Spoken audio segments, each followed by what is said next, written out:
Au pied de la centrale de Civaux, la Vienne s'écoule.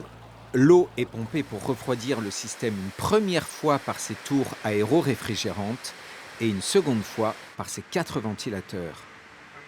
De façon concrète, on va avoir un échange entre l'air et l'eau.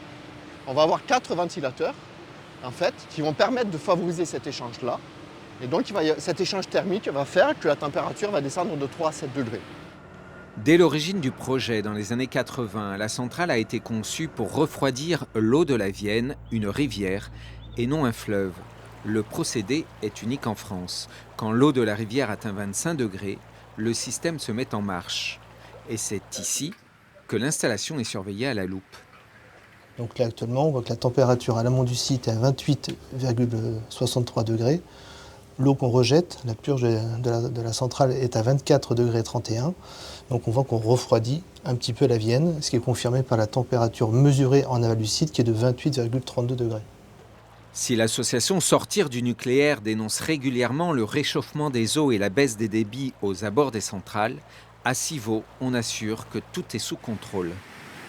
Dès l'origine, on a conçu ce système car on savait qu'on allait devoir exploiter un réacteur nucléaire auprès d'une rivière.